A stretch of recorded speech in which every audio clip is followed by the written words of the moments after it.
वाहिगुरु जी का खालसा, वाहिगुरु जी की फतेह। जी की सतनाम गुहार। वह सब मानवता चैनल देख रहे सभी दर्शकों का बहुत बहुत स्वागत है। मैं हूं जगदीश सतनामी। आज हमारे साथ इस प्रोग्राम में खास वार्ता को लेकर जुड़े हुए हैं डॉक्टर कृपाल सिंह साहब का। उनका बहुत बहुत स्वागत करते हैं। स्वागत है कृपाल सिंह साहब।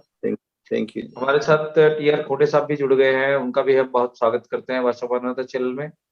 आज के इस कार्यक्रम के प्रायोजक डॉक्टर कृपाल सिंह मेघराज जी का भी हम स्पेशल धन्यवाद करते हैं। हम इस समय शहीदी दिवस के अवसर पर आज दूसरी एपिसोड को लेकर आपके सामने हाजिर हुए हैं।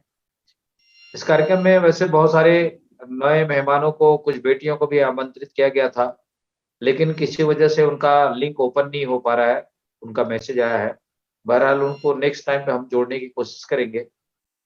और आज की इस परिचर्चा को हम आगे बढ़ाते हुए मैं सबसे पहला सवाल डॉक्टर कृपाल सिंह को के पास लेकर जाना चाहूंगा। कृपाल सिंह साहब, जिस ढंग से जो गुरु गोविंद सिंह साहब के जो 4 साहिबजादे थे, उन चारों साहिबजादों की जो उम्र है, वो सब सब नाबालिग थे, कम उम्र के थे। 17, 15, 7 और 5 साल के थे। तो जिस ढंग से बचपन से ही इन गुरु परिवार के हमारे जो छोटे साहिबजादों की जो सत्य के राह में चलने, सतनाम के राह में चलने का जो उन्हें प्रेरणा अपने माता पिता से, अपने दादा से जो मिला था, उस बाबत इतने बड़े औरंगजेब से क्रूर बादशाह से भी उन्होंने सच की खातिर कभी झुके नहीं, कभी अपना सर नहीं झुकाया। तो इस बाबत हम ये जो मिसाल है, ये जो घटना है इतिहास की, ये ना तो दोबारा कभी देखी जाएगी, ना दोबारा कभी होगा। ये इतिहास दुनिया के अंदर में एक मिसाल कायम करता है और आने वाले न्यू जनरेशन को एक नई प्रेरणा देती है कि सच की राह में चलने वाले कभी न डरते हैं, न झुकते हैं, न हारते हैं। तो ऐसी कुर्बानी को लेकर हमारे जो यूथ जनरेशन है, यंग जनरेशन को जानने की जरूरत है और समझने की जरूरत है। इस बाबत हम आपके प्रतिक्रिया जानना चाहते हैं, कृपाल सिंह साहब। थैंक यू जी। वाहिगुरू जी का खालसा, वाहिगुरू जी की फतेह। मेरी आवाज सुन रही है जी? देखो, गुरु ग्रंथ साहब का उपदेश है, बाबानियां कहानियां पुत सुपुत करें। व्हाट दैट मीन्स इज कि जो अपने बड़े बडेरे हैं ना, उनकी बातें जो घरों में होती है,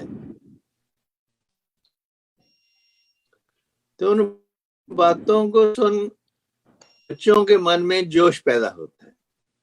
जी। अपने बड़े बडेरियां जो है, बहुत जरूरी है कि हम सुने और सुनाएं। इसकी जिम्मेवारी ग्रैंड पेरेंट्स पर है स्पेशली, क्योंकि जेड़े माँ प्यो ने वो तो अपना रोटी टुक की खातर बहुत बिजी है। उनके पास ऑफन टाइम नहीं है कि वो बच्चों से इतना टाइम स्पेंड कर सके। सो जहीं कहीं भी बुजुर्ग लोग अपने दो तीन पोते पोतियां के साथ टाइम अपने बड़े के कहानियां करते हैं, तो धीरे धीरे उन पर उनका असर शुरू हो जाता है। जैसे जो जमीन है उसमें जो बीज बोए जाएं, तो हौली हौली हवा, पानी, फर्टिलाइजर सब मिलकर उनको ताकत बख्शते हैं आगे बढ़ने की। पर वो सीड है ना, जो वो ना होवे तो कुछ नहीं हो सकता। सो सीड पाने की सारी जो है वो है बुजुर्गों की। इस मनो में बुजुर्गों का सत्कार बनता है, उससे उनके मन में वो यादें कायम दायम रहती हैं जब वो आप बड़े हो जाते हैं कि ऐसा ही वो भी करें। जी। तो इसको कहते हैं बाबानियां कहानियां पुत सुपुत करें। आजकल क्या हो रहा है कि लोग इतने मटेरियलिस्ट हो गए हैं कि उनके पास टाइम ही नहीं है किसी चीज का और बात करने का, which is a sad thing. बहुत बड़ी चीज है जी क्योंकि ये ग्रोथ है। मैनू अपना जिहड़ा नॉलेज है सिक्खी दा, मेरे ग्रैंड पेरेंट्स का, जो मेरे दादाजी थे मेरे को उंगल फटकर ले जाते थे, साथ जाते जाते जहां भी कहीं भी जाना, उन्होंने कहना, कोई दूसरा बुलावे या ना, पहले उन्होंने कहना सत श्री अकाल या वाहिगुरु जी का खालसा वाहिगुरु जी की फतेह या राम राम या सलाम, जो भी किसी का पिछोकड़ हो उसको समझकर उन्होंने उनको ग्रीट करना। मैंने एक बार उनसे पूछा भी Bapu ji, I used to call him Bapu ji, बड़े बापू, आप जानते हैं उनको? कहते नहीं। फिर मैं बात करा, वो करते रहे। फिर मैं पूछा आप उनको जानते हैं? नहीं। तो मैंने एक दिन पूछा, बापू जी आप जानते नहीं तो आप क्यों कहते हैं उनको? वो कहते, काका जब मैं तेरी उम्र का था तो मेरे बड़ो बड़ोरिया ने मेरे को ये समझाया कि खास तौर पे जे एक सिख दूजे सिख ਨੂੰ ਮਿਲੇ ਤੇ ਫਤਿਹ ਬੁਲਾਵੇ ਨਾ, ਵਾਹਿਗੁਰੂ ਜੀ ਕਾ ਖਾਲਸਾ ਵਾਹਿਗੁਰੂ ਜੀ ਕੀ ਫਤਿਹ, ਤੇ ਉਹਦੇ ਵੱਲ ਗੁਰੂ ਗੋਬਿੰਦ ਸਿੰਘ ਜੀ ਦਾ ਮੂੰਹ फेस है जी। और जो उसके पास उसकी बैक है। कहते मैं चाहता हूं गुरु महाराज का हमेशा मेरे बल रहे। ये शिक्षा उन्होंने मेरे को दी उस वक्त, ये शिक्षा मेरे मन में बैठ गई। मैं भी उनके की तरह जहां कहीं भी जाना, कोई मेरे को ग्रीट करे जाना, मैं पहले कर देना। और जब मैं डॉक्टर बन गया तो मैं जब भी मेरी नर्सेस थी या अलग अलग मुल्कों में कोई कहे या ना कहे, मैं उनको ग्रीट कर देना उनके उनकी कल्चर के अनुसार। वो मेरे इंस्टेंट में फ्रेंड बन जाते थे। So that was a way to break the ice. बजाय ये सोचने के वो मेरे को बुलाएं, मेरी इसमें इज्जत है, मेरे दादाजी ने ये सिखाया, इज्जत इसमें है, परमात्मा का मुंह उस पल है जो पहले ग्रीट करे दूसरे को, वो मेरे हृदय में बस गई बात।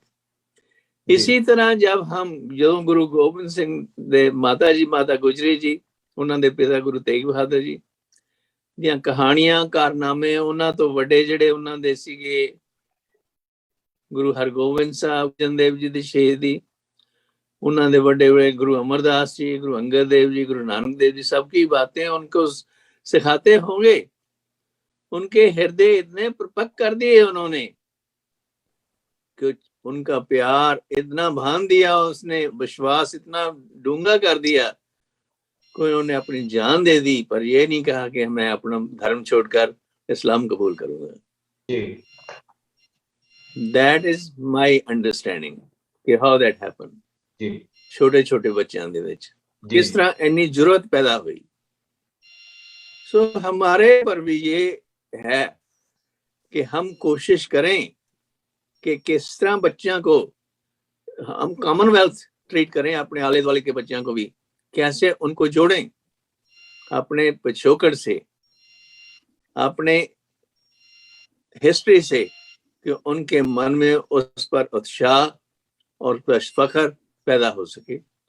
जैसे मिसाल के तौर पे सतनामी आंदोलन कितनी मशहूर बात है जी, कितनी जदोजहद की उसने, तो उन्होंने किस तरह अपनी लड़ाई की औरंगजेब के साथ,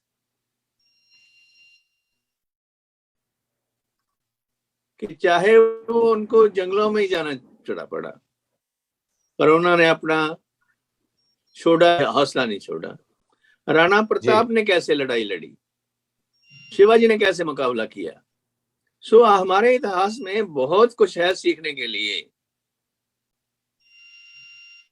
संबंध क्या है सतनामियों और सिखों का, कैसे वो भाई भाई हैं, कैसे पिछोकड़ जा रहा है। हौली हौली जब ये बातें हमारे मनों में बह जाती हैं तो हमारा भाईचारा स्ट्रांग हो जाता है।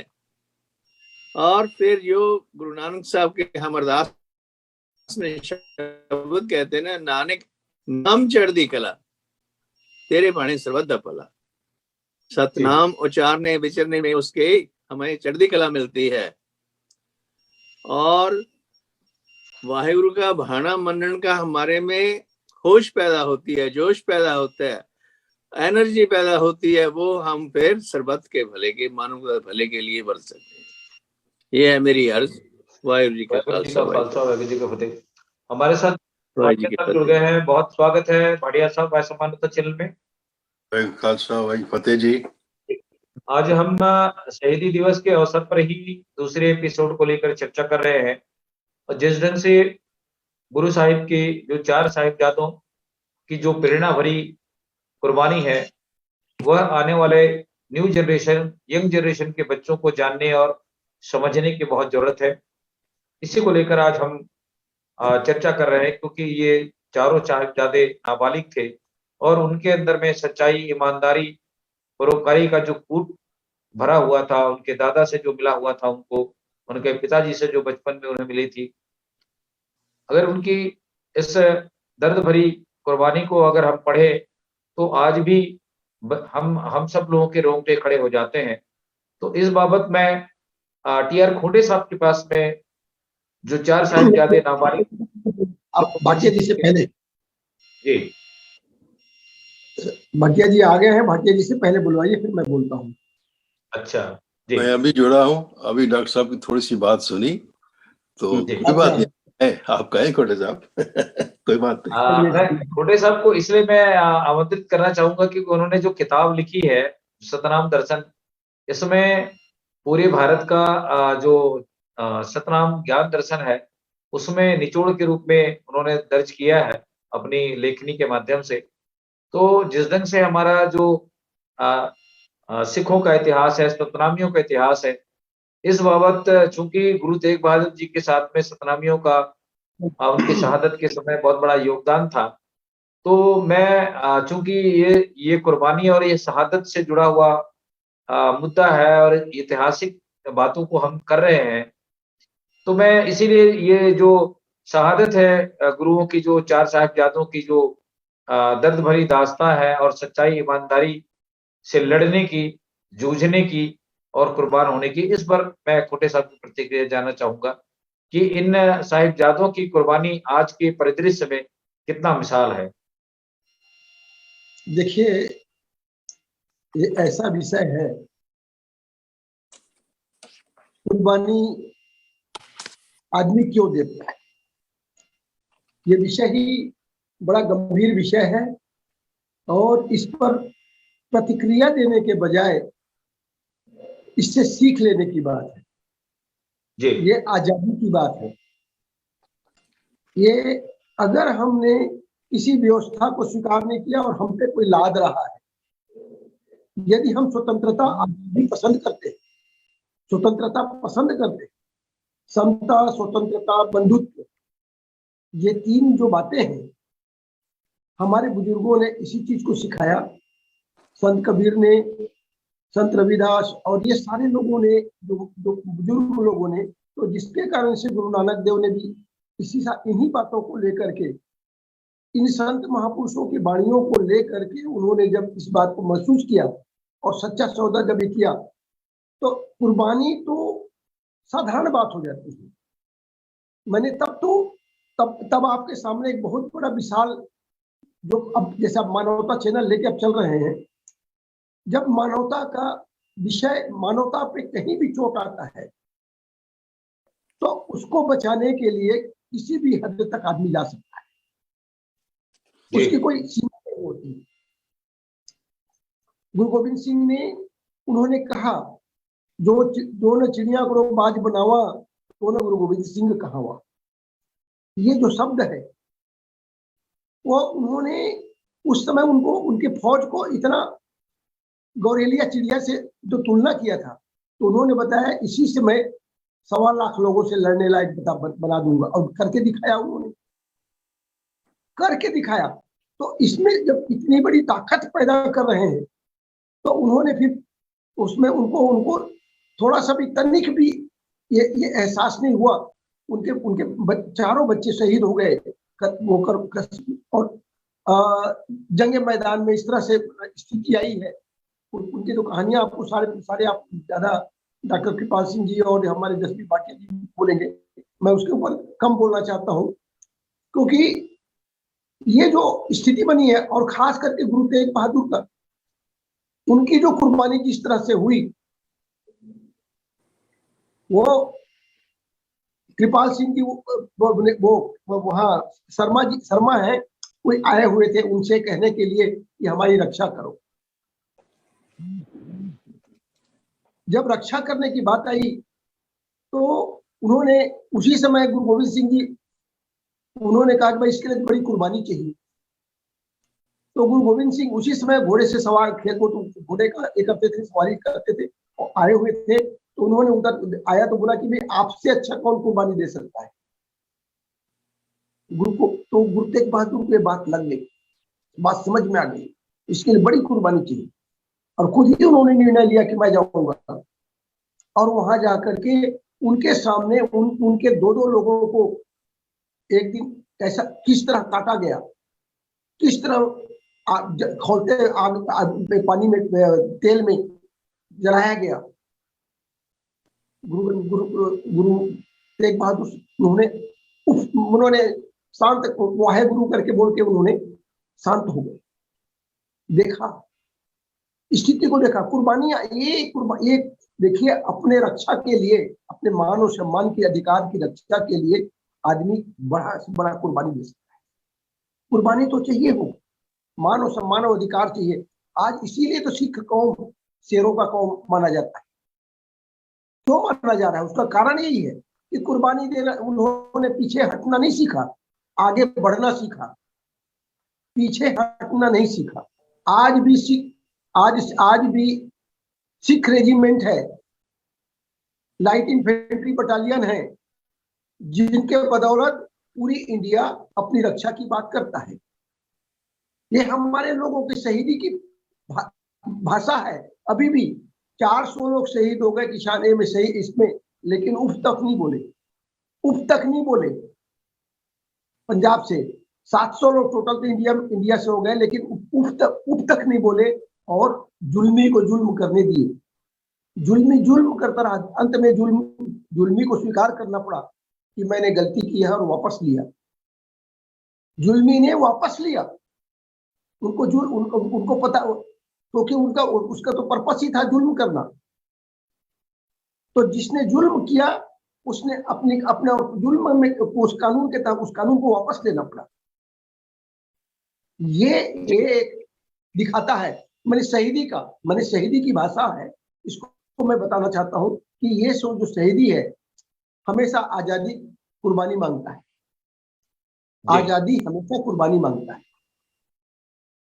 बिना जी, मैं खुडे साहब, मैं चूंकि इन बच्चों का जो उम्र के हिसाब से आप देखेंगे तो 5 साल 7 साल के बच्चों के अंदर में, जिनको खेलने खालने का समय ही नहीं रहता है, उनके अंदर में इतनी बड़ी बातों को अगर हम उनके दार्शनिक जीवन को अगर स्टडी करें, समझें, तो ये आज के समय में कितनी प्रेरणादायी है, ये मेरा सवाल है आपसे। आज के जो युवा जनरेशन है, वर्तमान परिदृश्य में हमारे जो यंग जनरेशन है, उसमें प्रेरणा क्या बने, ये तो सर झुकाते हैं। हम तो इसमें कुछ बोलने लायक कुछ शब्द है क्या? इसके ऊपर हम चर्चा क्यों कर रहे हैं? हम तो सर झुकाते हैं। ये तो कुर्बानी है, इस कुर्बानी पे सर झुकाते हैं। इसीलिए तो ये कौम उठ के खड़ा हो गया। ये उठ के कौम इतना बड़ा जो सिक्खी है, इतना बड़ा उठ के खड़ा हो गया। तो इतने थोड़ी से कम संख्या होने के बावजूद भी आज इन वर्ल्ड में छाए हुए हैं। उसका कारण यही है। तो ये इसके ऊपर चर्चा करने का नहीं है, इसके ऊपर तो सर झुकाने का है। बिल्कुल इसके ऊपर हम अडाप्ट करते हैं, इसमें कोई बोलने का नहीं है। तो मेरा कहना ये है, मैं बार-बार लेकिन ये बात सोच के चलिए, जब बच्चा भी अपनी आजादी का हक और हुकूमत लेना सीख जाए तो वो कौम कभी गुलाम नहीं हो सकती। और उसको कोई गुलाम बनाने का कोशिश करेगा तो वो उसकी ये हो जाएगी। मैं सीधे शब्दों में बोल रहा हूँ, अगर किसी ने कोशिश भी किया तो वो बचेगा नहीं। ये बात तो जी। सोच के चलिए। जी ये बहुत जी जी मैं हम इसलिए आप बोल जनरल डायर के ऊपर उनके घर में घुस करके वहां से छत से बम तोड़ दिया गया। ये तो पहले पता है ना, जलियांवाला बाग के बाद में जो हुआ था जो। तो ये जी जी इतनी बड़ी जो घटना घटी, ये क्या बताता है? अपनी आजादी चाहिए तो आजादी के लिए आदमी फिर सोचता नहीं है, फिर तो अपने अपने आप को कुर्बान कर सकते हैं। ये सारे जहां भी कुर्बानी हुई है वहां वो कौम आजाद हुआ है, वही कौम आगे बढ़ा। और जिन लोगों जी में कायर और डरपोक हुए हैं वो हमेशा भीख मांगते रहे, केवल उन्होंने मेहनत करना सीखा नहीं। तो मेहनत करना सीखने के लिए यही है सबसे बड़ी। हम कुर्बानी देना ही अपने आप में बड़ा मेहनत, वो हमें सिखाता है, कर्म प्रधान सिखाता है कि अपने हक की लड़ाई लड़ना सीखो। मेरा कहना ये है। जी ठीक है कुशल Thank you. साहब, बहुत शुक्रिया। हम आपके पास फिर से लौटने की कोशिश करेंगे अगले सवाल को लेकर। मैं बहुत अच्छा जवाब आपने हमारे लोगों के लिए दिया है। और ये जो डिस्कस है, ये जो चर्चा है, ये लोगों के लिए प्रेरणादायी होगी। इससे हमारे यंग जनरेशन को सीख मिलेगी। इस शहादत दिवस के अवसर पर आपने उन वीर सपूतों को, उन वीर बच्चों को जो इतनी बड़ी प्रेरणा भारत के लिए या विश्व के लिए मिसाल बना है, आज के शहादत दिवस पर हमें उन्हें शत-शत नमन करते हैं, कोटि-कोटि प्रणाम करते हैं। वाहेगुरु जी का खालसा कहते हैं, वाहेगुरु जी की फतेह कहते हैं। मैं भाटिया साहब के पास में अगले इस चर्चा को आगे बढ़ाने के लिए जाना चाहूँगा, चूँकि हम उनकी इस शहादत दिवस का जो हमारा जो दिसंबर का माह है, उनको हमें याद करने की ज़रूरत है। लोगों बच्चों तक लेके जाने की ज़रूरत है उनकी इस विचारधारा को, उनकी इस फ़िलॉसफ़ी को, ताकि उस रास्ते पे चलकर हमारा जो आने वाला जो कमिंग जनरेशन है, आने वाले जो युवा पीढ़ी है, उस पर तैयार हो और हम भारत को एक बेगमपुरा राज की ओर ले जा सकते हैं। यही गुरु गोविंद सिंह साहब की, सच्चे पातशाह की फ़िलॉसफ़ी रही है।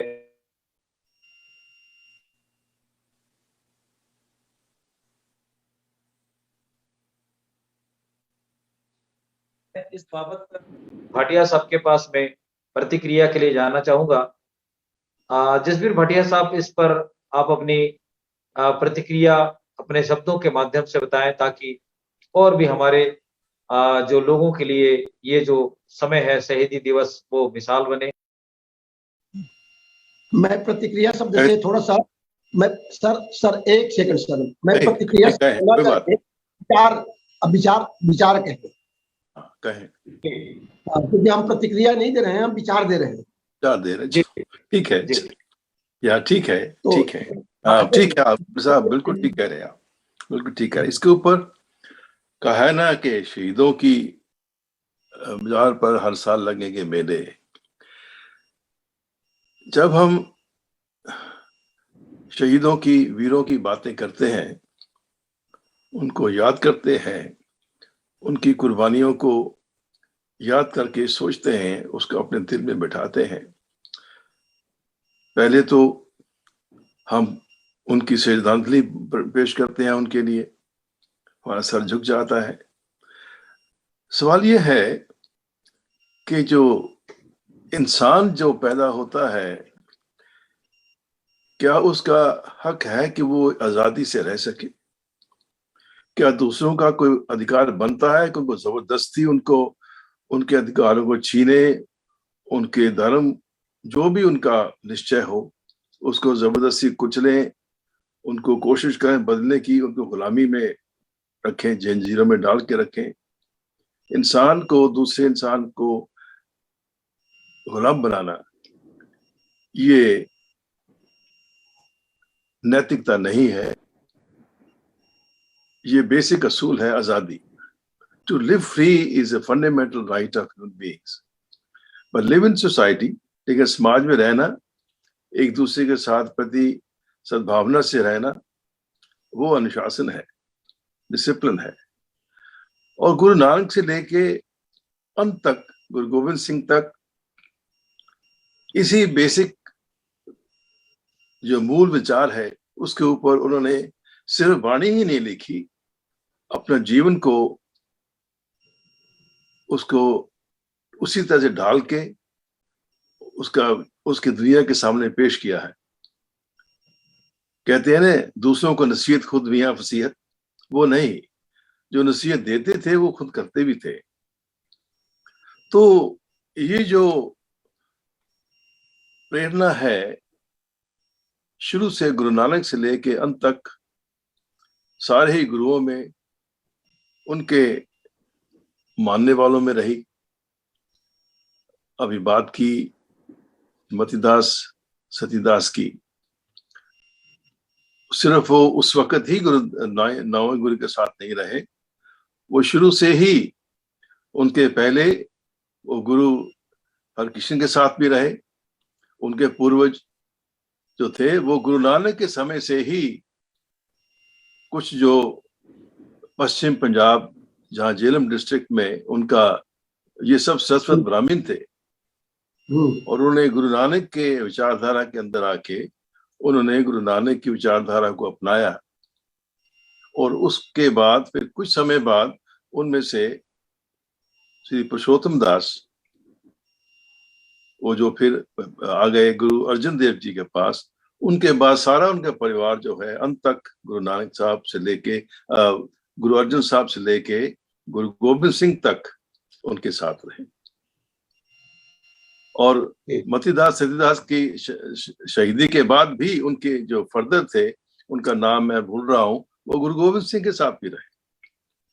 तो भाव ये कहने के बाद हम छोटे साहबजादों की बात कर रहे हैं, लेकिन ये जो संकल्प है ना, संकल्प आजादी का, कि कोई हमें झुका नहीं सकता, कोई हमारे धर्म को भ्रष्ट नहीं कर सकता। हमारा हक है जैसे हम जीना चाहें, चाहे वो सो कॉल्ड हिंदू है या ब्राह्मण है या मुस्लिम है, जो भी है।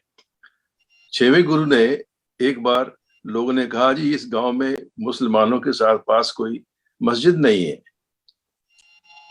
उन्होंने अपने सिखों को हुक्म दिया, जाओ उनकी मदद करो, उनके लिए मस्जिद बना दो। वो आज भी मस्जिद है पंजाब में, उसका नाम है गुरु की मस्जिद कहा जाता है उसको। तो ये सिर्फ ये नहीं कि सिर्फ वो चूंकि हिंदू थे या ब्राह्मण थे, कश्मीर से आए, वो इंसान थे, उनका हक था जीना अपने हक से, अपने तरीके से अपना धर्म पालन करना। इसके लिए उसकी शादी देनी पड़ी। तो ये क्वेश्चन सिर्फ मानवता के अधिकारों की है, मानव अधिकारों की है। तो यही बात गुरु गोविंद सिंह ने कहा। उन्होंने कभी किसी के ऊपर हमला नहीं किया, उन्होंने कभी किसी को नहीं कहा कि ये इलाका मैं लेना चाहता हूँ, मैं तो आपका ये छीनना चाहता हूँ, नहीं। लेकिन जो राजे थे, पहाड़ी के राजे थे, उनको उनसे सहा नहीं गया कि एक संत महात्मा है आके यहाँ रहता है इधर अनंतपुर साहिब में या पाउंटा साहिब में, तो उसके पास इतने लोग हैं, वो उनके पास घोड़े भी हैं।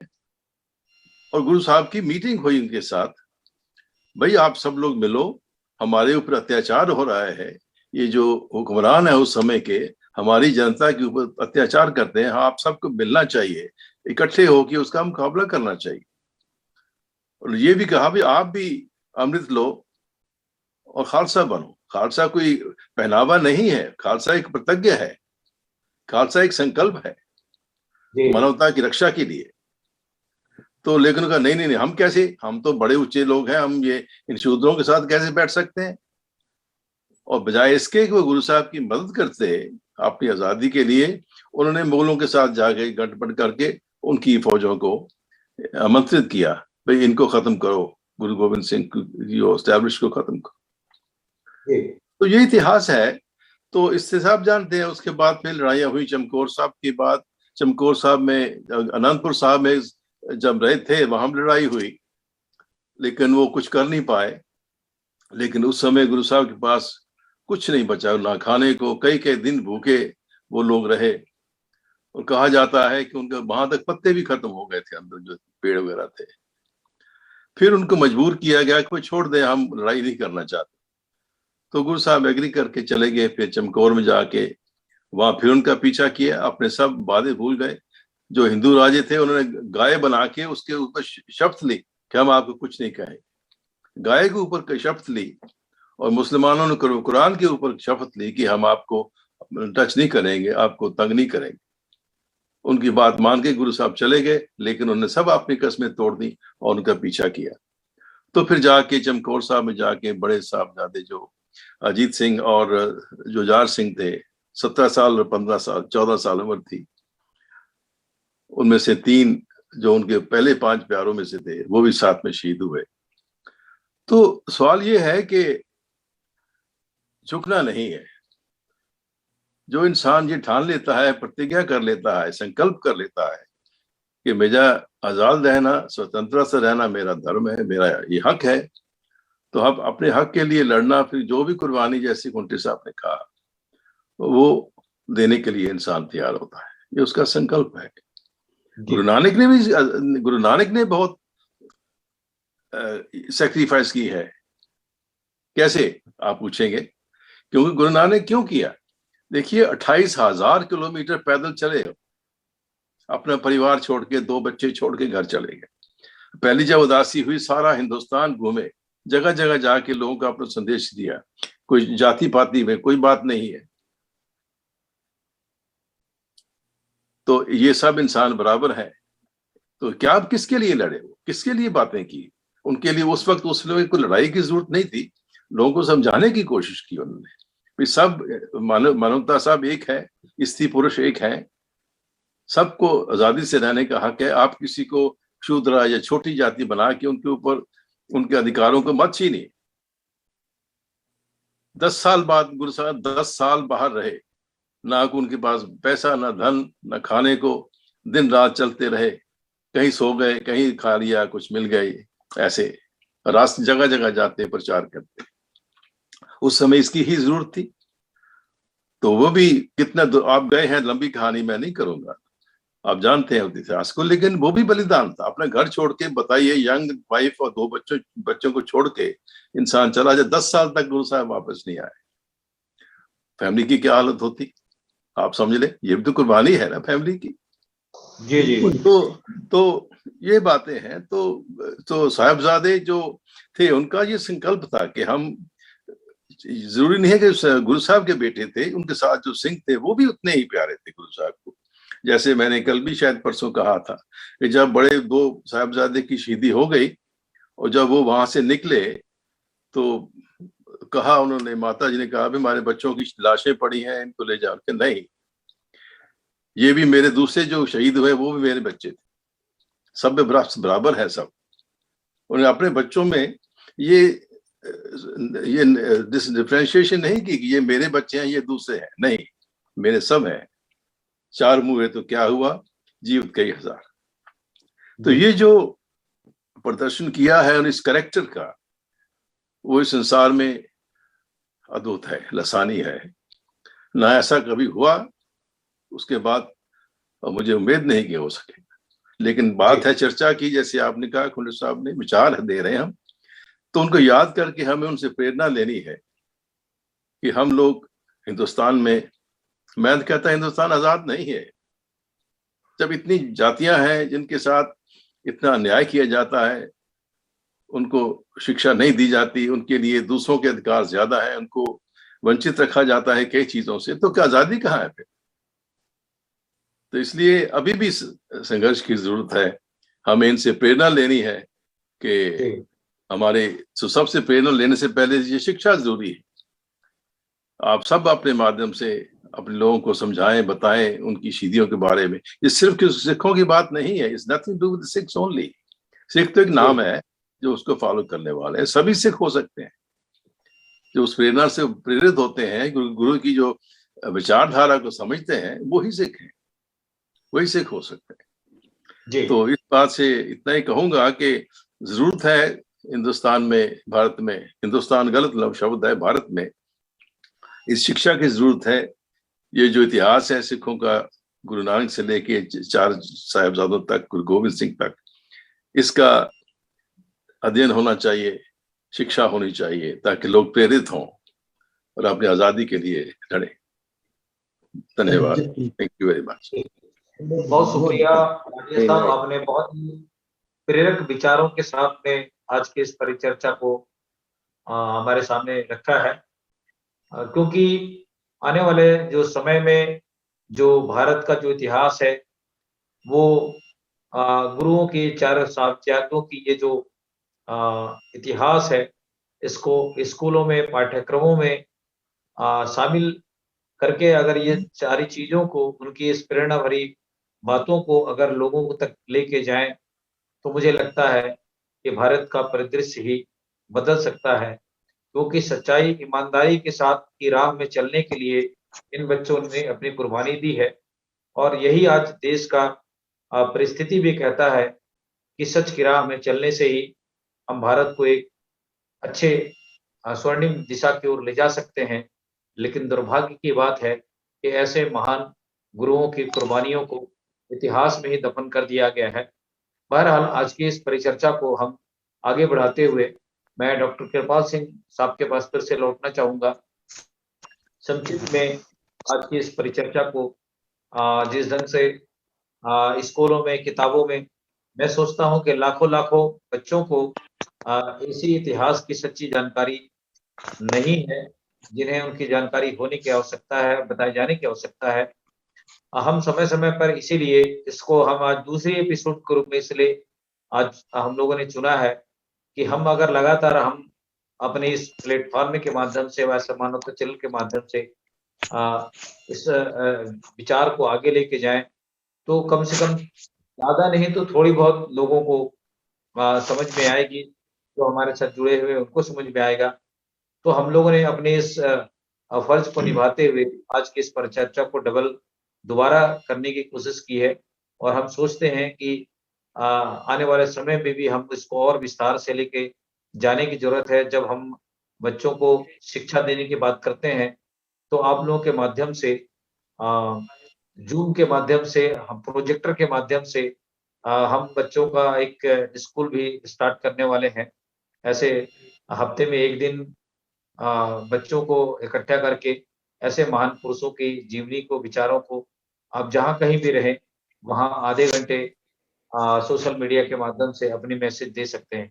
मैं कृपाल सिंह साहब के पास में इस परिचर्चा को आगे ले जाने से पहले कहना चाहूंगा कि अभी खोटे साहब ने और भाटिया साहब ने जो अपनी बातें रखी है, आज के इस परिप्रेक्ष्य में हमारा जो ये शहीदी दिवस है, हालांकि शहीदी दिवस के अवसर पर गुरुद्वारों में या जगह जगह सोशल मीडिया के माध्यम से इसको प्रचारित और बताने की कोशिश की जा रही है, लेकिन जो आप देखते हैं कि गोदी मीडिया है या जो मेन स्ट्रीम की मीडिया है, ना कभी इस पर कोई चर्चा करना चाहते हैं, ना बहस करते हैं, ना इस पर कोई दिखाने की कोशिश की जाती है। तो इस विचार को, इस ऐतिहासिक बातों को हमें कितना कारगर रूप से हमको अपनी जिम्मेदारी अपने माध्यम से करने की कितनी जरूरत है, कृपाल सिंह साहब कहें। वाहिगुरू जी का खालसा वाहिगुरू फतेह जी। मेरी आवाज को you are able to hear. पहली तगाल I want to thank you Padia Saab and Mr. T.R. Khunte for their beautiful views regarding this program, and I agree with them. And you know, ये जो हमारा सतनामियों का प्रभार है ना, सतनामियों हम broader sense में यूज कर रहे हैं, नानपंथी जो ये है, एक प्रभु, एक परमात्मा, एक सतनाम दी पूजा करने वाले लोगों दी एक फुलवाड़ी है। इस फुलवाड़ी में तरह तरह के फूल हैं। कबीर पंथी हुए, नामदेव पंथी हुए, सिकलीगर हुए, सिंधी हुए, सिख हुए, और लोग भी इस रविदासिये हुए, सब ये हम भाई हैं, एक दूसरे के भाई बहन हैं। और ये भाई बहना सब एक ओंकार जिसको सतनाम कहते हैं, उसका ही स्वरूप है। परमात्मा एक है और वो सरगुण रूप में ये सब कुछ उसकी फुलवाड़ी है। ये जो फुलवाड़ी है, इसनू प्रफुल्लित करने दे लई सानू सब नू हिस्सा पाउण दी लोड़ है। ਸਾਨੂੰ ਸਭ ਨੂੰ ਪਹਿਲਾਂ ਇਹ ਫੁਲਵਾੜੀ ਰੈਕਗਨਾਈਜ਼ ਕਰਨ ਦੀ ਲੋੜ ਹੈ ਕਿ ਵਾਕਈ ਫੁਲਵਾੜੀ ਜਿਹੜੀ ਹੈ ਇਹ ਜਿਹੜੀ ਹੈ ਇਹ ਹਰ ਕਿਸਮ ਦੀ ਸੁਗੰਧੀ, ਹਰ ਕਿਸਮ ਦੇ ਕਲਰ, ਹਰ ਕਿਸਮ ਦੀਆਂ ਖੁਸ਼ੀਆਂ ਇਹਦੇ ਵਿੱਚ ਹੈ ਨਹੀਂ। ਪਰ ਉਹਨਾਂ ਨੂੰ ਇੰਜੋਏ ਕਰਨ ਦੇ ਲਈ, ਸਭ ਦੇ ਲਈ ਸਾਨੂੰ ਇਕੱਠੇ ਹੋਣ ਦੀ ਲੋੜ ਹੈ। ਤੇ ਉਹ ਇੱਕ ढंग जो है वो है एक दूसरे से भाईचारा पैदा करना।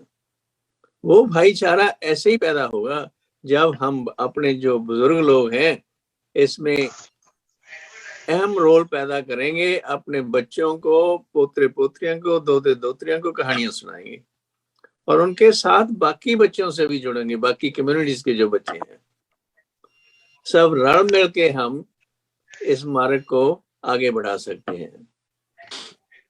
पर इसलिए ये बहुत जरूरी है कि हम इस पर अमल करें। थोड़ा अमल थोड़ी जगह से होएगा, वो आगे से आगे बढ़ेगा, आगे से आगे बढ़ेगा, पर हमें ये शुरुआत करने की बहुत जरूरत है। वो लंगर के भंडारे के रूप में भी हो सकती है, वो वैसे भी हो सकती है कि बैठकर एक दूसरे से गल्लें बातें, एक दूसरे को सलाम, एक दूसरे को ग्रीट करना, एक दूसरे से प्यार से मुस्कुराना एक दूसरे के साथ, ये बातें भी हमें नेड़े ले आ सकती हैं। और जिसे कहानी के रूप में एक दूसरे को नेड़े आने की लोड़ है। हमारे यहाँ एक प्रोग्राम है कोलिशन है यूएसए में। कोलिशन है कि भाई जो स्कूलों के उन पे कैसे हम गुरु नानक साहब के जो विचार हैं उनको कैसे लिया जाए उस पर। उन्होंने उसको जब वो कल्चर बढ़ाते हैं ना, जब वो बात करते हैं हिस्ट्री में या सोशियोलॉजी में, सिविक्स में गल बात करते हैं कि अब इस्लाम में क्या हुआ, हिंदू धर्म में क्या हुआ, क्रिश्चियनिटी में क्या हुआ, यहूदियों ने क्या किया, उनके साथ पहले सिख धर्म की बढ़ाई नहीं, वाकई नहीं दी जाती थी, पर वो शुरू हो गई है।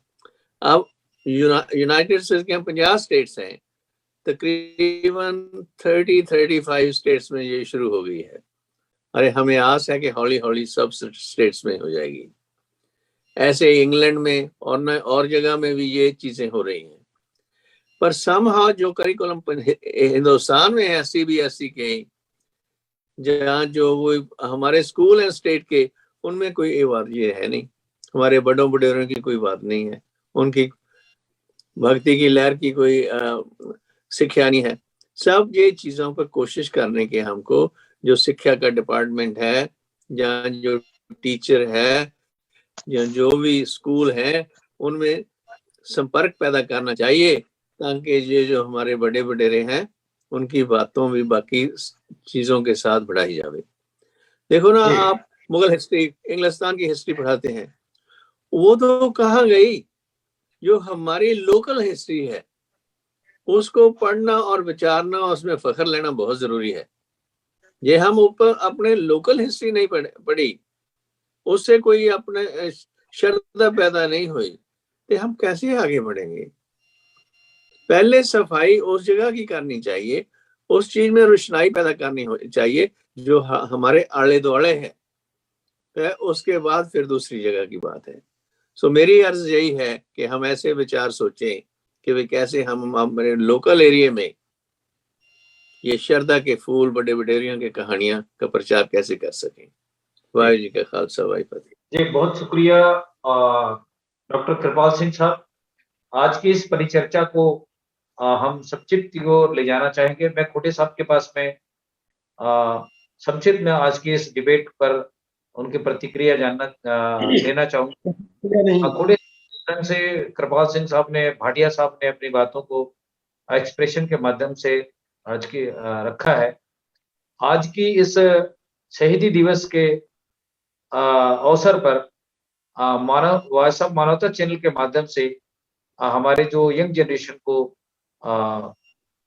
इस शहादत दिवस के अवसर पर क्या संदेश के माध्यम से हम आपकी प्रचार जानना चाहेंगे। मैं अभी भाटिया जी ने कहा और डॉक्टर कृपाल सिंह जी ने जो बात किया, मैं 100% उससे सहमत हूँ। जी क्या है, हमें हमारी जो इतिहास है उसको जानबूझ करके दबाया गया है। भारत में एक ऐसी व्यवस्था है जो नहीं चाहता कि यहाँ क्रांति नामक कोई चीज पैदा हो। क्रांति से उनको डर लगता है बहुत, वो इतने घबराते हैं क्रांति के नाम से कि क्रांति का नाम सुनते ही उनकी हवा गुल हो जाती है। इसीलिए वो नहीं चाहते कि ऐसे लोगों की कहानी, ऐसे लोगों की चीजें पढ़ाया जाए बच्चों को। वो पढ़ाना चाहते हैं भाग्य, भगवान, और हम आसमान में वो अभी भी वो स्वर्ग स्थापित करना चाहते हैं। आसमान में स्वर्ग स्थापित करना चाहते हैं बिना फाउंडेशन के। बिना फाउंडेशन, ये सच्ची बात है, ये मैं नहीं बोल रहा हूँ। मैं नहीं बोल रहा हूँ। रोज नारद जी वहां से ऊपर से आते हैं, अगर आवाज एक मंत्र पढ़िए वो नारद उतर के आ जाते हैं और फिर से तुरंत के तुरंत चले जाते हैं। ये मंत्र है। मैंने ये समझ रहे हैं ना, मैं क्यों बात बताना चाहता हूँ कि ये अवैज्ञानिक कल्पना लोक पे हमें समाज को रखना चाहते हैं। ये बहुत बड़ी अंतर है, इसको हमें समझना होगा। इस विषय को पर अभी हम शहीदों की बात कर रहे हैं ना, हमारा इतिहास इतना गौरवशाली इतिहास है। सम्राट अशोक मैंने विश्व के महान चक्रवर्ती सम्राट रहे, जहां अफगानिस्तान से और आगे तक का हमारा देश था। भारत छोटा भारत नहीं था, भारत बहुत बड़ा भारत था। लेकिन आज देखो सिकुड़ते सिकुड़ते हम कितने छोटे होते जा रहे हैं, और अभी तो और भी छोटा होता जा रहा है। हमारा दिल छोटा होता जा रहा है, सिकुड़ता जा रहा है, क्योंकि हम उस विचारधारा को हम नहीं चाहते कि आए जिसमें सबका अमन और शांति हो। अमन और शांति वो नहीं चाहते, अमन और शांति हम चाहते हैं। अमन और शांति तब होगी जब सबका समता, स्वतंत्रता, बंधुत्व की बातें चले। हमें प्रेम और भाईचारा की बात, और जिन लोगों ने इस समता, स्वतंत्र, इस लड़ाई के लिए, अधिकार की लड़ाई के लिए जिन लोगों ने कुर्बानी दिया, उनकी बातें बड़े पैमाने पर प्रचारित होना चाहिए, ड्रामा, डांस, कल्चर के माध्यम से। अभी भी जैसे अब छत्तीसगढ़ में भी हमारा चल रहा है पंथी नृत्य। यहाँ उधर जैसे पंजाब में भांगड़ा चलता है, वैसे यहाँ पंथी नृत्य चलता है। तो पंथी नृत्य के माध्यम से हम यही बात बताते हैं कि हम जैसे हम गाना गा रहे हैं कि मंदिर में का कर जाबो, अपन घटे ही के देवल मनाबो। ये एक शिक्षा है। वो बता रहे, हमारे गुरु ने कहा है क्या, क्यों जा रहे हो वहां पर, क्या मिलेगा? पत्थर के देवता हाला ही नहीं डोला है। पत्थर का देवता कोई हालता तो डोलता नहीं, उसमें कहा है धूप अगरबत्ती चढ़ाएंगे। वो क्या न तो सूंघ सकता है, न एक बोल सकता है, न कुछ नहीं कर सकता। वहां क्यों भाग रहे हो? अपने घट के अंदर में है जो आत्म चेतना है, उसको जगाओ। आत्मदीप भव, अपने आप को प्रकाशित करो। अपने घट को जगाइए, अंदर में है उसको मरघट मत बनाइए, उनको घट को जिंदा करिए। ये उन्होंने आज हमें इसी तरह की भावना, इसी तरह हमें अपनी इतिहास खुद लिखनी पड़ेगी। हमें अपनी इतिहास बनाना ही पड़ेगा। आज हमें कलम मिल गया है, और ये मानवता चैनल, कम से कम ये बात तो है कि मानवता चैनल के माध्यम से हम देश विदेश में अपनी विचारों को रख सकते हैं, और हमें खुल के रखना है विचार में। हमें किसी तरह का हेजिटेशन नहीं होना चाहिए। थोड़ी दिन की जिंदगानी है, अगर अब भी हम नहीं बोल पाए तो कब बोल पाएंगे? अब नहीं बोल पाए तो कब बोलेंगे? अब मैं तो सीधी भाषा बोलता हूँ। हमें अब बोलना पड़ेगा, हमें अपनी लोगों को, ताकि बच्चों को ये पता चले आने वाले समय में कि हमारे बुजुर्ग ये बात तो बता गए हैं, जितना उनका रास्ता बता तो गए। हमारे जो शहीदों की बातें, तो किस लिए शहीदी दिया, क्या वो चाहते थे? हमें व्यवस्था ने हमेशा क्रश करना चाहा। व्यवस्था हमेशा हमें गुलाम बनाने में लगा रहा। हमें उस गुलामी से आजादी के लिए हमारे लोगों ने कुर्बानी दी। ये बातें हमें बार बार कहते रहना पड़ेगा, बार बार कहते रहना। हम चार ही नहीं, जितने भी कुछ शहीद हुए हैं, सारे शहीदों का हमें इतिहास बनाना पड़ेगा। जी सारे शहीदों का, एक शहीद नहीं, सारे शहीदों को हमें बराबर का रिस्पेक्ट देना पड़ेगा। वो एक किसी भी किसी भी लेकर अधिकार को लेकर या किसी भी बात को लेकर के जिन्होंने शहीद कुर्बानी दिया है, वो हमारे अग्रज हैं। हम उनके नतमस्तक हैं। हमें उनको हर तरह से हम उनके ऊपर हम सर झुकाते हैं। तो हमें ये बात अगर प्रचारित होगा, हमारे बच्चों में ये बात, आने वाली पीढ़ी को ये बात मिलेगा। नहीं तो आने वाला पीढ़ी को तो वो तो मटेरियलिस्टिक व्यवस्था में कन्वर्ट करना चाहते हैं, ताकि वो कमाओ खाओ बस, इसके सिवाय कुछ मत करो, किसी तरह खाना मिल जाए बस, हो गया, काम चल गया।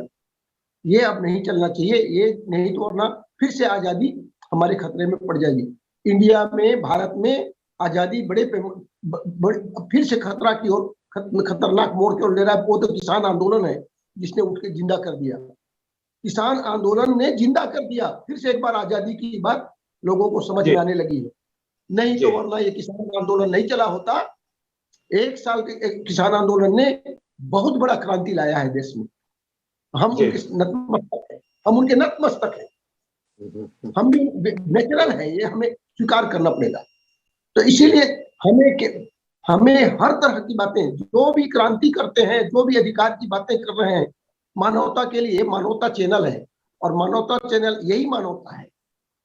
जी हमें अपने अधिकार के प्रति सजग होना ही मानवता का सबसे पहला काम है। अगर हम अपने अधिकार के प्रति सजग नहीं हुए, और उसमें समता, स्वतंत्रता, बंधुत्व, अधिकार में क्या चाहिए? हम किसी को दबाना नहीं चाहते, हम किसी का आजादी छीनना नहीं चाहते। हम आजादी चाहते हैं, दूसरों को भी आजादी देना चाहते हैं। हम बंधुत्व चाहते हैं, दूसरे के साथ भी प्रेम और भाईचारा जोड़ना चाहते हैं। हम किसी के साथ घृणा नहीं करना चाहते, नफरत पैदा नहीं करना चाहते। हम मॉब लिंचिंग नहीं चाहते हैं। जो मॉब लिंचिंग करने वाले जो लोग हैं, उनके लिए ये संदेश जाना चाहिए कि जो जिस तरह की पैदा करते हैं कि ये आज आने वाला समय उनको माफ नहीं करेगा, बिल्कुल माफ नहीं करेगा। ये संदेश हमें देना होगा। तो इसलिए ये कुर्बानी और जय का सवाल आता है, तो इनमें हमें खुल करके बोलना होगा, और हमें इस बात का संदेश पूरे मानवता चैनल के माध्यम से कम हम अपनी बात को वर्ल्ड लेवल में इस बात को फैलाएं कि हम एक प्रेम और भाईचारा चाहते हैं, हम अमन और शांति चाहते हैं। हम अमन और शांति चाहते हैं, प्रेम और भाईचारा, अमन और शांति चाहते हैं। ये तब होगा जब आपस में भाईचारा बनेगा, समता, स्वतंत्रता, बंधुत्व का इज्जत करना सीखेंगे, तब कहीं ये संभव हो पाएगा। नहीं तो अगर हम नफरत का बाजार फैलाएंगे, तो नफरत का बाजार फैला करके हम चाहते हैं कि हम यहाँ पर कब्जा कर लें और लोगों को क्रश कर दें, दो चार लोगों के हाथ में सब कुछ चला जाए, तो उससे देश नहीं बनेगा। तो इसलिए मानवता चैनल का लक्ष्य होना चाहिए निश्चित रूप से कि मानव हर इंसान को, सबसे कमजोर से कमजोर इंसान को ताकत मिले। कमजोर से कमजोर इंसान को, ताकतवर के पास तो ताकत है ही। हमें हमारा लड़ाई हो कमजोर इंसान को ताकतवर बनाना, उनको अधिकार दिलाना, ये तभी हम सक्षम होंगे। ये मेरा कहना है। बहुत शुक्रिया, बहुत शुक्रिया। थोड़े सा आपने सारांश में अपनी बातों को रखा है, बहुत शुक्रिया। मैं लास्ट कमेंट के लिए कृपाल सिंह और भाटिया साहब से संक्षिप्त में, हमारा समय भी हो चुका है, मैं भाटिया साहब के पास आज की इस परिचर्चा को पूर्ण करने के लिए, आज के शहादत दिवस के अवसर पर हम दूसरी एपिसोड में, जो आज हम लोगों ने कुछ बच्चों को भी बुलाने की कोशिश की थी, लेकिन नेटवर्क के कारण या जूम मीटिंग में कैसे जुड़ना है, इसके फ्रीक्वेंसी के बारे में थोड़ी उनको समझ नहीं होने के कारण कुछ नए बच्चे नहीं जुड़ पाए। बहरहाल उनसे कोशिश करेंगे कि नेक्स्ट टाइम पे वो आए, हमारे साथ जुड़े, और आप जैसे विचारवान लोगों के विचारों को वो सुने और सुन करके समाज तक लेके जाने की कोशिश करें। मैं भाटिया साहब से लास्ट कमेंट के लिए कोशिश रिक्वेस्ट करूंगा कि आज की इस परिचर्चा पर संक्षिप्त विचार रखें। भाटिया साहब। धन्यवाद। सबसे तो पहले आज 23 दिसंबर है, जी। तो आज के दिन जो छोटे साहबजादे थे, जोरावर सिंह जो 7 साल के थे और फतेह जी। सिंह जो 5 बरस के थे, इन दोनों को गिरफ्तार कर दिया गया था। जो एक मुझे शब्द कहने में शर्म आती है कि हिंदू जिसने के वादा किया था कि हम इनकी रक्षा करेंगे, साथ उनके माता जी, उनकी दादी जी भी, गुरु गोविंद सिंह की मदर भी साथ में थी, उन्होंने मुगलों के हवाले कर दिया उन बच्चों को, और आज 23 दिसंबर को वो उनसे उनसे लेके चले गए, तो वो गिरफ्तार हो गए। तो उनके नाम से मैं श्रद्धांजलि पेश करता हूँ। नमन नमन नमस्कार। ये जो दिन है आज, बहुत ही दुखदाई दिन है, सच्ची बात कहूं तो, जी। लेकिन उसके साथ प्रेरणादायक भी है। जी। देखिए इन बच्चों की, मैं छोटी सी बात कहूंगा, बच्चों का संकल्प देखिए, उनकी स्वतंत्रता की बात देखिए। जब उनको वजीर खान की कोर्ट में ले जाया गया तो उन्होंने क्या किया, जो दरवाजा था ना जहां अंदर जाना था, उसमें एक छोटा सा दरवाजा बना दिया, जी।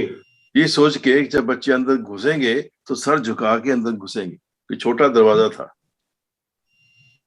समझे नहीं, ताकि वो सर झुकाएं किसी खान के सामने। बच्चे इतने स्मार्ट थे, इतनी छोटी उम्र के, पहले पांव रख के फिर अंदर गए। आप सोच रहे छोटे दरवाजे से आप कैसे अंदर जा सकते हैं। उन्होंने पहले अपनी टांगे अंदर की, पांव दिखाए अपने वजीर खान को, फिर अंदर गए, ऐसे घुस के सीधा होके ऐसे। तो ये देखिए उनकी कितनी, उनके अंदर ये भावना होगी, आत्मसम्मान, आत्मसम्मान कह लें, एक जालिम के सामने झुकना नहीं। बिल्कुल। तो ये बात मुझे अभी याद आ गई। तो अब वो तो बाकी हम बातें कर चुके हैं। तो अभी घुट्टे साहब ने जो कहा ना कि ये जानबूझ के हमें वंचित किया गया है, इस शिक्षा के माध्यम से हमें ये इतिहास नहीं बताया जाता, इसके पीछे एक चाल है, षड्यंत्र है, ताकि देश में क्रांति ना आए और जिनकी सत्ता बनी है वो अपनी सत्ता में रहे।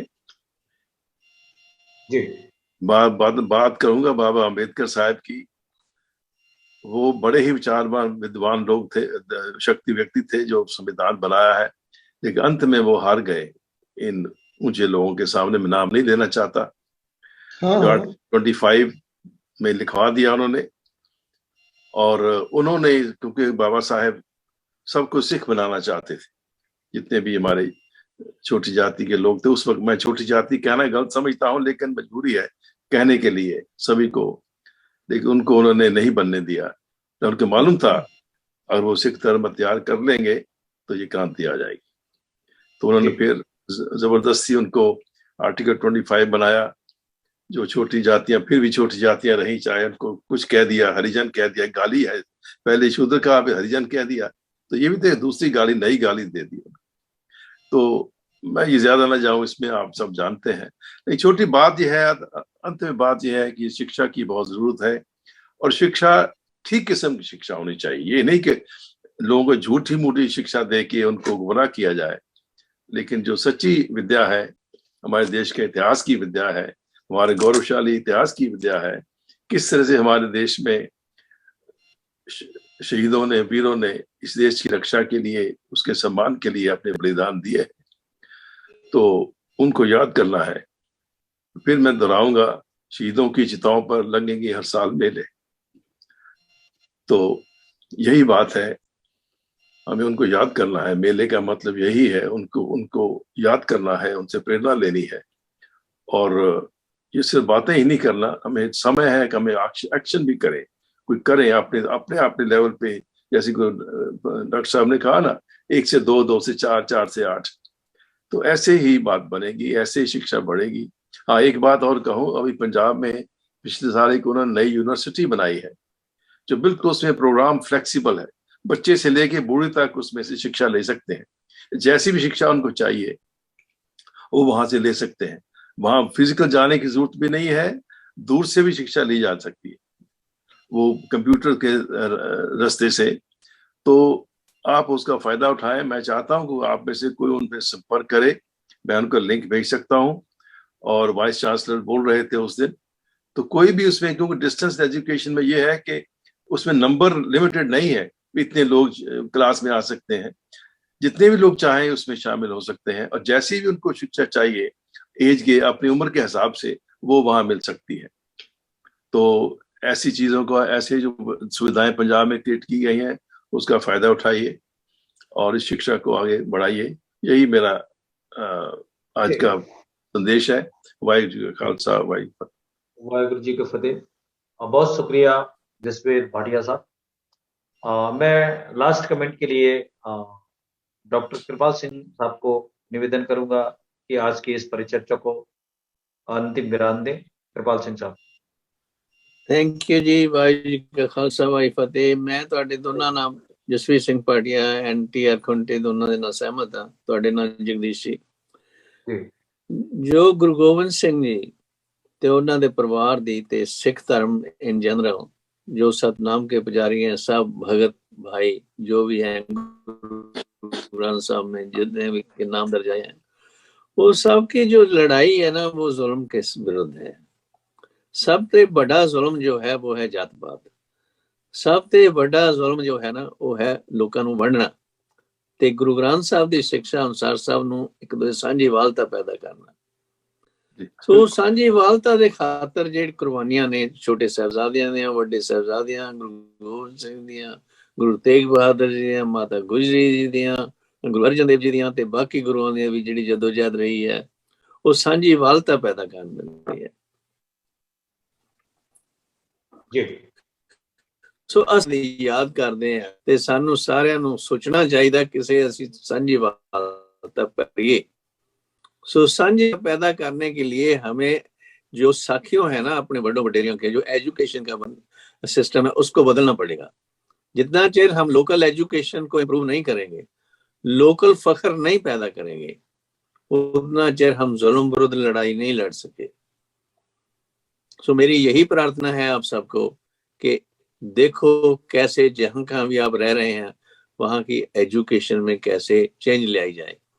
जे वो नहीं चेंज ले आई जा सकती तो उसके काउंटर प्राइस शुरू करने की लोड़ है, जिसमें कि बच्चों को शिक्षा साझी वालता की दी जा सके। वो हमारे को ये डिग्रियां जो है ना, BA MA करने का कोई फायदा नहीं है, इसमें कुछ नहीं रखा हुआ। हमारे को तो हमारे जीवन के जो असूल हैं उनको अच्छे कैसे अपनाया जा सके, उससे शक्ति लेकर हम कोई भी कारोबार शुरू कर सकते हैं, कोई भी काम किया जा सकता है। जिस दे लिए तो you don't need the university education और जो किता सीखना, जे किसी आ गया नहीं, किसी ने जुलाहे का काम, किसी ने सफाई करने का टाइम है, कुकिंग का काम है, ऑल दीज आर वर्क। जे साडी सोचनी है ना, कबीर जी की सोचनी देखो, ਅਸੀਂ ਉਹਨਾਂ ਨੂੰ ਤਾਂ ਯਾਦ ਕਰਦੇ ਹਾਂ, ਕੰਮ ਤਾਂ ਜੁਲਾਹੇ ਦਾ ਕਰਦੇ ਸੀ। ਭਗਤ ਰਵਿਦਾਸ ਜੀ ਕੰਮ ਤਾਂ ਜੁੱਤੀਆਂ ਦਾ ਕਰਦੇ ਸੀਗੇ, ਪਰ ਉਹਨਾਂ ਦੀ ਸੋਚਣੀ made a place for Guru Granth Sahib. ਭਗਤ ਸੈਨਾ ਕੀ ਕਰਦੇ ਸੀਗੇ, ही वाज ए बार्बर, और पर उनकी सोचनी देखो कहाँ कहाँ। यो हमारी जितना जो सोचनी नहीं बदलती, नहीं जुड़ती सतनाम से और एक्शन में नहीं आती, तक हमारा भला जुल्म से हम आ सकेंगे। चाहे हम PhD हैं और चाहे हमारे को बहुत पैसे हैं, चाहे गोल्ड मोहर्स हैं, पर वो कुछ नहीं कर सकेगा। हमारा सोचने बदलने का ढंग लोकल लेवल से शुरू होगा। इसीलिए गुरु नानक साहब ने और बाकी भक्तों ने बजाय संस्कृत जहाँ अरब कुछ और भाषाओं में प्रचार करने की था, लोकल लैंग्वेज को यूज किया ताकि सब लोग समझ सकें और समझकर उस पर अमल कर सके। यही मेरी प्रार्थना है। वाहिगुरू जी का खालसा, वाहिगुरू। बहुत शुक्रिया डॉक्टर कृपाल सिंह साहब, कहना चाहता हूँ चर्चा को आपने पूरा विराम दिया है। हमारा समय भी हमें इजाजत नहीं देता है, तो मैं कोई बात नहीं, कोटे साहब को टाइम दे दीजिए 1 मिनट को। कोटे साहब, हाँ सब मैं कह रहा था, देखिए हम सरकार जो शिक्षा है, शिक्षा व्यवस्था तो अभी सरकार के हाथ में कंट्रोल है इंडिया में। वो तो इतना निजीकरण की ओर जा रहे हैं कि वो और भी इसको और कॉम्प्लिकेट करने जा रहे हैं, लेकिन हमें अपना प्रशिक्षण केंद्र खोल करके अपने लोगों को अपने ढंग से पढ़ाना होगा। ये फ्रांस का टेक्निक डेवलप करना पड़ेगा। जो फ्रांस में जो हुआ है ना, तो बिल्कुल अपने लोगों को अपने ढंग से बताना होगा कि तुम गुलाम हो।